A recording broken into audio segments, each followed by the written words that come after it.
இது பாருங்க சார், நான் என்னால ஆன எல்லா முயற்சியும் பண்ணிட்டேன். காஞ்சனம்மா கிட்ட போய் பேசிட்டேன், ஆதி கிட்ட போய் பேசிட்டேன். ஆனா எதுலயுமே பிரயோஜனம் இல்ல. அதான் கடைசியா நான் உங்ககிட்ட வந்திருக்கேன். இது பாருங்க சார், ஒரு விதத்துல இது உங்க கடமை. நீங்க தான் 2 பேரையும் சேர்த்து வைக்கணும். நான் உங்களை நம்பிதான் சார் வந்திருக்கேன். இது என்னால எப்படிமா முடியும்? சார், உங்களை தவிர வேற யார் சார் இதை சரி பண்ண முடியும்? சார், தப்புகள் 2 பக்கமும் நிறைய நடந்திருக்கு. ஒரு நல்ல முடிவு வரணும்னா தப்புகளை சரி பண்ணணும். அதை சகிச்சுக்கிட்டு விட்டு கொடுக்கிற பெருந்தன்மை வேணும். அது உங்ககிட்ட தான் சார் இருக்கு. நீங்க மனசு வைக்கணும் சார். உங்களால தான் 2 பேரையும் சேர்த்து வைக்க முடியும். ஆமா சார், யோசிச்சு பார்க்கும்போதுதான் என்னென்ன தப்பா போயிருக்குன்னு என்னால உணர முடியுது. மனசாலையும் உடலாலையும் இணைஞ்ச பிறகு எப்படி சார் காலம் பூரா 2 பேரும் பிரிஞ்சு வாழறது? அது பெரிய வேதனை, கொடுமை சார். நினைச்சு பார்க்கறதுக்கே எனக்கு ரொம்ப கஷ்டமா இருக்கு. தயவு செஞ்சு நீங்க முழு மனசோட முயற்சி பண்ணி ஒன்னு சேர்த்து வைக்கணும் சார். அது மட்டும் பண்ணிட்டா நான் உங்களை காலம் பூரா மறக்கவே மாட்டேன் சார். இது பாருங்க, எப்படியாவது பேசி 2 பேரையும் ஒன்னா சேர்த்துருங்க சார். அதுக்கு ஏதாவது வழி பண்ணுங்க.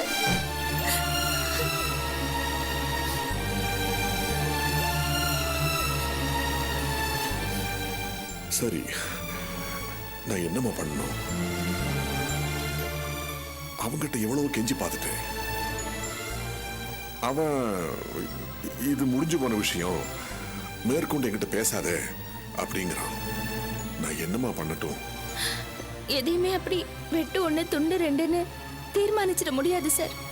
அப்படி பண்ண ஆரம்பிச்சா அப்புறம் உறவுகளுக்கு என்ன அர்த்தம் இருக்கு? நினைச்சப்போ விட்டு விலகிறதுக்கும் தீந்திரிச்சு கணக்குன்னு சொல்லி ஒதுங்கிறதுக்கும் இது ஒண்ணும் வியாபாரம் இல்ல சார். புருஷன் பொண்டாட்டி உறவு. இப்ப சொல்லுடி, புருஷன் பொண்டாட்டி உறவை பத்தி இப்ப சொல்லு. யார் வந்து பேசினாலும் சரி, எந்த கொம்ப வந்து கெஞ்சினாலும் சரி, நானும் நீயும் சேர முடியாது. பிரிஞ்சதாவே இருக்கட்டும். என்ன சம்பந்தம் இல்லாம பேசிட்டு இருக்கீங்க? சம்பந்தம் இல்லாம நான் பேசுறேனா? நான் சொல்றத கேட்டுக்க. நமக்குள்ள எல்லாமே முடிஞ்சு போச்சு. இனி நம்ம சேர்றதுங்கிறது நடக்கவே நடக்காது. என்ன உளறீங்க? நான் ஒண்ணும் உங்களை பத்தி பேசல. நான் பேசினதே வேற. பேச்ச மாத்தாதடி. எப்பவுமே ஒரே மாதிரி இரு. பெரிய இவ மாதிரி கோர்ட்டு கேஸ் சேலஞ்சுன்னு அலைஞ்ச இப்ப நீ பல்ட்டி அடிக்கிற. ஐயோ கடவுளே! கடவுளா? அவரை ஏன் கூப்பிடுற? நீ ஏன் என் கூட சேரணும்னு ஆசைப்படுறங்கிறது எனக்கு தெரிஞ்சு போச்சு. நீ என்ன கல்யாணம் பண்ணிக்கும் போது நான் ஒரு சராசரி மனுஷன், மிடில் கிளாஸ். சம்பளம் வாங்கிட்டு இருந்தேன், வேலையும் போச்சு, தூக்கி எறிஞ்சிட்டாங்க. ஆனா இப்போ அப்படி இல்ல, பணக்கார. நீ கடங்காரி. என் கூட சேர்ந்து வாழ்ந்தா உன் பிரச்சனை தீந்துரும் நினைக்கிற, அப்படிதானே? அப்படி எல்லாம் இல்ல. பொய் சொல்லாதடி. இதெல்லாம் மனசுல வச்சுதானே இந்த ஆளுகிட்ட நீ மூவ் பண்ற. எனக்கு செக் வைக்க பாக்குற. ஐயோ பாஸ்கர், ப்ளீஸ், நீங்க புரியாம பேசுறீங்க. 2 பேரும் சேர்ந்து டிராமா போடாதீங்க. இவளோட தூண்டுதல்ல தான் நீ எனக்கு சவால் விட்ட. என்னால அதை விற்க முடியாதுன்னு. உன்னால என்ன பண்ண முடியும் பண்ணு, என்ன வேணுமே கிழிச்சுக்க. இது பாருங்க, தேவையில்லாம ஏதாவது பேசிட்டு தெரியாதீங்க. நோ நோ நோ, எல்லாம் தெரிஞ்சுக்கிட்டு தான் பேசுறேன். நீயா நினைக்கும் போது வந்து சேரத்துக்கு இல்ல விலகி போறதுக்கு வாழ்க்கை என்ன சீட்டாட்டமா? We are not playing a game of cards, damn it. ஊர்ல 1000 பேர் 1000 பேசுவாங்க. ஜோசி ஏதோ சொல்லுவான், இவர் ஏதோ உளறுவாரு. இதெல்லாம் நடக்கவே நடக்காது. இது பாருங்க, நாங்க என்ன பேசணும்னு தெரியாம நீங்க பாட்டுக்கு ஏதாவது உளறிட்டு இருக்காதீங்க. நான் உளறேனா? நீ தாண்டி உளற. உனக்கு எல்லாமே லேட்டா தான் புரியும். புருஷன் இல்லாம வாழ முடியாதுங்கிறது இப்பதான் புரிஞ்சிருக்க. புரிஞ்சுக்கிட்டு மறுபடியும் சேரணும்னு ஆசைப்படுறேன். ஓ மை காட், என்ன பேசுறீங்க? ச்சே! என்னடி உண்மை சுடுதா? அப்படிதாண்டி சுடும். இந்த ஆள் என்னை எவ்வளவு தடுத்து நிறுத்தினாலும் அந்த நிலத்தை நான் வைப்பேன், மறுபடியும் கல்யாணம் பண்ணிப்பேன். நீ என்ன பண்ணுவ? ஒண்ணும் பண்ண முடியாது. டைவர்ஸ் ஆன பொண்ணு நீ, உன்னால எந்த பிரயோஜனமும் கிடையாது. You are a waste. இன்னொன்னு சொல்றேன் கேட்டுக்க. நீ உங்க அம்மா மாதிரி, அவங்களோட கார்பன் காப்பி. அவங்களுக்கு தருதலையா இருந்தோம் 4 குழந்தைங்க இருக்கீங்க. ஆனா உனக்கு யாருமே இல்ல. நீ ஒரு தனி மரம். உங்க அம்மாவோட டார்ச்சர் தாங்காம உங்க அப்பா கண் காணாத இடத்துக்கு ஓடி போயிட்டாரு. ஆனா நான் அப்படி இல்ல. இங்கே நின்னு எதிரில ஜெயிச்சு காமிப்பேன். ஜாம் ஜாம்னு இருப்பேன். அதை பார்த்து நீ வயிறு அடிச்சு செத்து போ. சாரி, செத்து போங்க. பைத்தியக்காரன் உளறிட்டு போறான். நீ ஒண்ணு கவலைப்படாதம்மா. இவர் கூட நான் மறுபடியும் சேரணும்னு ஆசைப்பட்டீங்கல்ல சார்?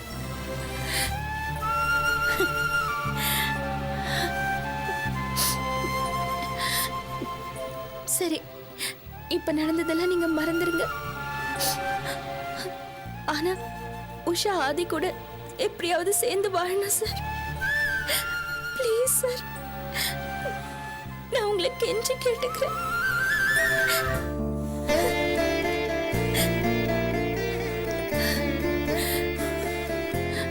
நான் வரேன்.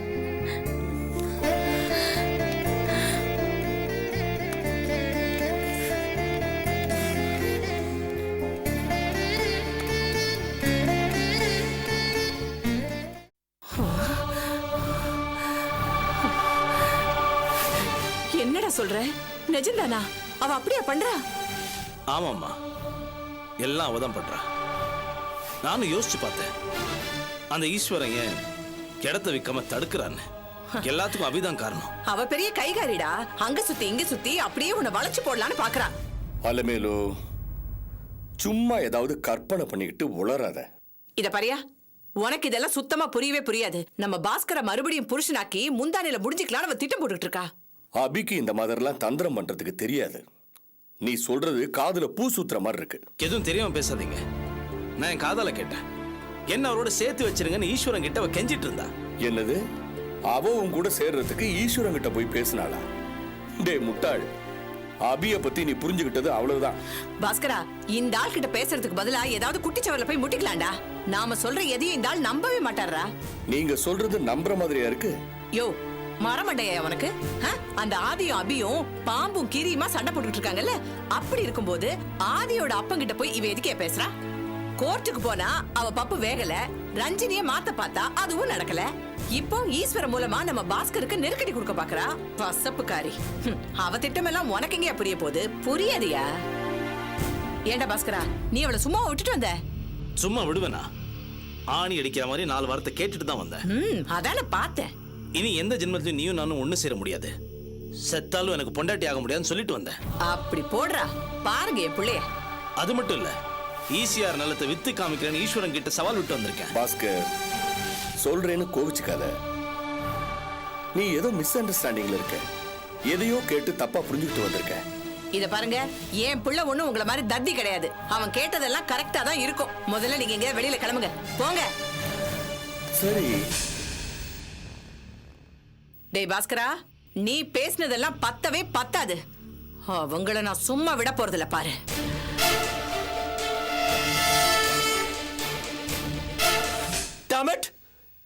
என்ன? நான் உஷாவை ஏத்துக்கணுமா? புரிஞ்சுதா பேசுறீங்களா இல்ல புரியாம பேசுறீங்களா? எனக்கு ஏற்பட்ட அவமானத்தை பத்தி உங்களுக்கு கவலையே கிடையாதுல்ல? ஆதி, நான் சொல்றது சரியா புரிஞ்சுக்க. நோ, எனக்கு எல்லாமே சரியா புரியுது. உங்களுக்கு தான் நிறைய விஷயம் புரியல. என்னோட இத்தனை வருஷ வாழ்க்கையில நான் இவ்வளவு பெரிய அவமானத்தை சந்திச்சதே இல்லை. நான் கிட்டத்தட்ட செத்தே போயிட்டேன் தெரியுமா? ஆதி, உன் கோவம் எனக்கு புரியுதுடா. ஒண்ணு தெரியுமா, அவமானங்கிறது நம்ம மனசை பொறுத்தது. உனக்கு நடந்தது வருத்தம் தரக்கூடிய விஷயம்தான். அது ஒரு காயமா நினைச்சுக்கிட்டா கொஞ்ச நாளா ஆறி போயிடும். அவமானமா நினைச்ச ஆறாம என்னன்னைக்கும் காலம் பூரா ரணமா இருக்கும். ஏன் அப்படி வேதனைப்படுத்திக்கிற? நடந்த ஒரு விபத்து, நீ அடிபட்டவன். சீக்கிரமா அந்த வலியை மறந்துட்டு ஏன் சாதாரண ஆயிடக்கூடாது? நீங்க ரொம்ப ஈஸியா பேசிடலாம்ப்பா. You will never understand my pain. நான் வேதனைப்பட்டோம். உங்க மாதிரி என்னால யோசிக்க முடியாது. It's impossible. ஆதி, ப்ளீஸ், நான் பேசுறத கொஞ்சம் காது கொடுத்து கேளு. உன் வயசுல இமோஷன் தான் அதிகமா இருக்கும். எதையுமே கொஞ்சம் ஆழமா யோசிக்க தெரியாது. உன் வயசுல நானும் அப்படிதான் இருந்தேன். நான் நினைக்கிறது மட்டும்தான் சரின்னு நம்பினேன். ஏன்னா எனக்கெல்லாம் எடுத்து சொல்ல ஆளு கிடையாது. ஆனா உனக்கு நான் இருக்கேன்டா. என்னோட அனுபவம் உனக்கு உதவியா இருக்கணும்னு ஆசைப்படுறேன். உன் வயசுல நான் இருந்தப்போ நிறைய தப்பு பண்ணிருக்கேன். அலட்சியமா பொறுப்பு உதறிட்டு சுயநலத்தோட இருந்திருக்கேன். அப்போ அதெல்லாம் எனக்கு பெருசா தோணுதே கிடையாது. ஆனா அப்போ ரொம்ப சாதாரணமா தோணுன விஷயங்கள் எல்லாம் வயசான பிறகு பெரிய சுமையா கடந்து என்ன அழுத்துதுடா. அதோட வேதனைய என்னால விவரிக்க கூட முடியல. பல விஷயங்களை வெளிப்படையா கூட பேச முடியல. ஊம கனவு கண்டான்னு சொல்லுவாங்கல்ல, அந்த மாதிரி தான் என் நிலைமை. பல வருஷங்கள் கழிச்சு நீயும் என் நிலைமையில இருந்து வேதனைப்படுத்த நான் விரும்பல. ஆதி ப்ளீஸ், ஒரு அப்பாவா இருந்துகிட்டு நான் உங்ககிட்ட கேட்கறதெல்லாம் ஒன்னே ஒண்ணுதான். உன் கோவத்தையும் பிடிவாதத்தையும் விட்டுடு, உஷாவை ஏத்துக்க. உன் குழந்தை இந்த பூமியில பிறக்கும் போது சந்தோஷமா பிறக்கணும். தன்னோட பிறப்புக்கு காரணமானவ அம்மாவை தூக்கி எறிஞ்ச அயோக்கியன்னு அது நினைக்க கூடாது. அது ரொம்ப பெரிய பாவண்டா. ஆதி ப்ளீஸ், தயவு செஞ்சு உஷாவை ஏத்துக்க. மறுபடியும் சொல்றேன், உன் பிடிவாதத்தையும் கோவத்தையும் விட்டுடுறா. அவ்வளவுதானா இல்ல இன்னும் இருக்கா? என்னோட கோவத்தையும் பிடிவாதத்தையும் விட்டுட்டா அதுக்கப்புறம் மிஞ்சறவன் ஆதியா இருக்க மாட்டான். ஒரு களிமண்ணா சொர்ண கட்டவனா தான் இருப்பான், உங்கள மாதிரி. ஆதி, ஆமா, சொர்ண கட்டவரா தான் இருக்கீங்க. நம்ம குடும்பத்தோட அத்தனை மரியாதையும் ஒரு நிமிஷத்துல நொறுக்கி வீசினவ அந்த உஷா. அவளுக்கு நீங்க எப்படி சப்போர்ட் பண்ணலாம்? அந்த அபி இருக்காளே, இந்த ஆதியை ஒழிக்கணுங்கிறத ஒரே எண்ணம். இந்த 2 பேர் மேலேயும் உங்களுக்கு உலகத்துல இருக்கிற அத்தனை கருணையும் அன்பு பொங்கி வழியுது. நான்சென்ஸ். வயசானா சென்ஸ் கொரியன்னு சொல்லுவாங்க, உங்களுக்கு சுத்தமா சென்ஸே இல்லாம போயிடுச்சு. டிஸ்கஸ்டிங். டேய், நீ என்ன திட்டுனாலும் பரவாயில்ல, நான் சொல்றபடி நடந்தேனா நீ எதிர்காலத்துல எந்த குற்றுணர்ச்சியும் இல்லாம சந்தோஷமா இருக்கலாம். இல்லாட்டி Stop! Stop your nonsensical preaching for God's sake. Look, இந்த ஜன்மத்துல அந்த உஷாவோட எனக்கு எந்த உறவும் கிடையாது. அத மீறி அவளை கல்யாணம் பண்ணணுங்கிற ஒரு நிலைமை எனக்கு வந்தா நான் அவளை கொன்னே போட்டுருவேன். அந்த அபியையும் கொன்னுடுவேன். உங்களுக்கு தெரியும், நான் சொன்னா செய்வேன், செஞ்சு காட்டுவேன். You understand?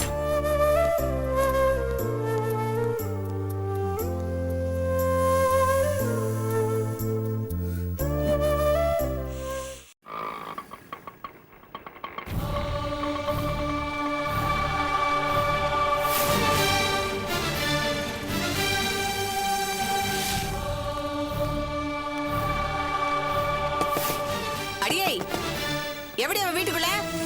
ஏய், ஆ? நான் எங்க வந்து என்ன கத்திட்டு இருக்க? டேய், ஆ? போடா சுண்டக்கா பயலே. நான் ஒண்ணும் உன்கிட்ட பேச வரல. உன் வீட்டு பொம்பளை எங்கடா? அதெல்லாம் வீட்ல யாரும் இல்ல, போ. போடா தள்ளா. ஏய், நில்லுமா, சொல்லிட்டே இருக்க, நீ பாட்டு உள்ள போயிட்டே இருக்க. நீ என்ன சொல்றது, நான் என்ன கேக்குறது? இந்த வீட்டுக்குள்ள வரதுக்கு உனக்கு என்ன தகுதி இருக்கு? என்னது தகுதியை பத்தி நீ பேசுறியா? துப்பு கெட்ட பயலே. இங்க யாரு ரொம்ப பேசினா எகிரி போயிடாக்கும். இந்த வீட்டுக்குள்ள வந்தா எனக்கு பதில் சொல்லி தான் ஆகணும். நான் எந்த கேள்விக்கும் பதில் சொல்லணுங்கிற அவசியம் இல்லடா. நாக்க பிடிங்கிற மாதிரி 4 கேள்வி கேட்டுட்டு போலான்னு தான் இங்க வந்திருக்கேன். உங்க வீட்டு சிரிக்கிங்க தான் பதில் சொல்லணும். இத பாருங்க, ஏற்கனவே நீங்க எங்க வீட்டுக்கு வந்து நிறைய தகராறு பண்ணிருக்கீங்க. அப்போ உங்களுக்கும் எங்களுக்கும் சம்பந்தம் இருந்துச்சு, அதனால பேசாம இருந்தோம். இப்பதான் எந்த சம்பந்தமும் இல்லன்னு ஆயிடுச்சுல, அப்புறம் என்ன? மரியாதையா வெளியில போங்க. ஆ? படிச்சவங்கிற மப்புல கோர்வையா பேசுறியா? இதுக்கெல்லாம் நான் அசந்திர மாட்டேன்டி. நீ இப்ப சொன்னியே உங்களுக்கு எங்களுக்கு ஒட்டும் இல்ல உறவும் இல்லன்னு, அத பத்தி தான் நான் இப்ப பேச வந்திருக்கேன். என்ன வளர்றீங்க? நான் ஒண்ணும் வளரல. இத பாருடி, ஒட்டும் இல்ல உறவும் இல்லன்னு சொன்னா மட்டும் பத்தாது, அத மாதிரி நடந்துக்கணும். எதுக்கு நீ உங்க அக்கா கரை பழையபடி என் பையனோட சேரணும், அவனுக்கு பொண்டாட்டி ஆகணும் துடிக்கிறா? பைத்தியக்காரத்தனமா பேசாதீங்க. உங்க பிள்ளையோட எங்க அக்கா சேரன்னு ஆசைப்படுதா? அதானே, அந்த பாஸ்கர் பயலோட நிழல கூட எங்க அபி மிதிக்காது. நீ அந்த பயலை பத்தி பேச வந்துட்டியாக்கும். நானே அவனை மதிக்கிறது இல்ல, எங்க அபி எதுக்கு மதிக்க போகுது? சீ, வேலைங்காத ஏய், பையன். ரொம்ப பேசினா வாயை இழுத்து வச்சு தைச்சிருவேன். விளங்காத பையல. அவனே எம்மா திட்டுறீங்க. வலிய வந்து எங்களை வம்புக்கு இழுத்தீங்கன்னா அவன் பேசதானே செய்வான். அடேங்க அப்பா, இப்பவாது பேசினியே மகாராணி. நான் இங்க இருக்கிற எந்த பையகிட்டயோ சிரிக்கிட்டயோ பேச வரல. நான் உன்கிட்ட தான் பேச வந்திருக்கேன். உனக்கும் எனக்கும் தாண்டி பேச்சு, புரியுதா? புரியல. ஆ? எனக்கும் உங்களுக்கு இடையில பேசுறதுக்கு என்ன இருக்கு? எல்லா உறவுதான் முடிஞ்சு போச்சே. இனிமே நீங்க எங்களை குறை சொல்றதுக்கோ சண்டை போடுறதுக்கோ என்ன இருக்கு? நிறைய இருக்கு, வண்டி வண்டியா இருக்கு. உங்க குடும்பத்தோட ஒட்டு வரவே வேணான்னு தான் நாங்க அத்தை விட்டுட்டு போயிட்டோமே. எங்க வேண்டி நாய் மாதிரி துரத்திட்டு வரீங்க. என்ன பேசுறீங்க நீங்க? தத புரியாத மாதிரி பசப்பிக்கிட்டு நிக்காத. ஆமா, நான் தெரியாம தான் கேக்குறேன். அந்த ஆதியோட அப்பா யாரடி? இந்த குடும்பத்துக்கும் அவனுக்கு என்னடி சம்பந்தம்? அவ எதுக்கடி அபிய சேர்த்துக்கோங்க ஏன் பிள்ளை உசுர வாங்குறா? ஹலோ, அந்த ஆள் அப்படி பேசினா அவர் சட்டையை பிடிச்சு கேட்க வேண்டியதானே? அதை விட்டுட்டு இங்கே ஏன் கத்திட்டு இருக்க? நான் ஒண்ணும் உன்கிட்ட பேசல, ஓ வாயை மூடிட்டு கடை. ஏய் சொல்லுடி, ஆதியோட அப்பா எதுக்குடி உங்களுக்கு வக்காலத்து வாங்குறா? பாக்குற இடத்துல எல்லாம் இதையே பேசி என் மகன் கிட்ட பிரச்சனை பண்ணிட்டு இருக்கா. என் மகன் கோவமா பேசினா அதை அப்படியே மனசுல வச்சுக்கிட்டு வேற விதத்துல பழி வாங்குறா. என்னடி நினைச்சிட்டு இருக்கீங்க நீங்களா? என் பிள்ளையோட சொத்தை விக்க விடாம போற இடத்துல எல்லாம் முட்டுக்கட்டை போட்டுட்டு இருக்கா. அதுக்கு காரணம் உன் மக அபி. அவ தாண்டி அந்த கிழவனை அப்படியே தூண்டி விட்டுட்டு இருக்கா. இவ பேச்சுக்கு அப்படியே மகுடி ஊதுன பாம்பு மாதிரி ஆடுறான். உன் மகளுக்கும் அவனுக்கு என்னடி சம்பந்தம்? இத பாருங்க, அபாண்டமா எல்லாம் பேசாதீங்க. அபாண்டமா? எதிரி அபாண்டம்? நெஜம்டி நெஜம். எந்த கோவில வேணாலும் நான் அடிச்சு சத்தியம் பண்ணுவேன். என் புருஷனோட சேர்த்து வைங்கன்னு உன் மக அந்த ஆதியோட அப்பங்கிட்ட இப்படி கெஞ்சி கேட்டிருக்கா. அவனும் பூம்பு மாடு மாதிரி தலையை ஆட்டிருக்கான். ஆமா, அந்த ஆதியோட அப்பன் யாருடி? அவன் எதுக்கு இதெல்லாம் தலையிடுறா? அபியை ஏத்துக்கங்கன்னு எதுக்கு என் மகன் கிட்ட சொல்லணும்? நிலத்தை விக்க விடாம எதுக்கடி தடுக்கணும்? உன் குடும்பத்துக்கும் அவனுக்கு என்னடி சம்பந்தம்? ஓஹோ, நீ புருஷன் இல்லாம நல்லா தெரியற. அவன் அப்படியே வளைச்சு போட்டுக்கிட்டியா? இல்ல அவன் உன்னை வச்சிருக்கானா? என்னடி பேசுற? என்னடி உண்மை? கொலகார குடும்பம் என்ன பாருங்க.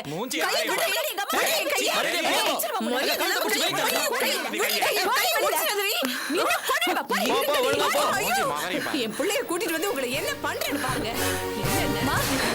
என்னடி தலையெழுத்துது? தரித்திரம் பிடிச்சவா, ஏன் இப்படி எல்லாம் பேசிட்டு போறா? இங்க வந்துச்சு தெரியலையே. திரும்ப வரட்டும், கோழையை உடைச்சிடுறேன்.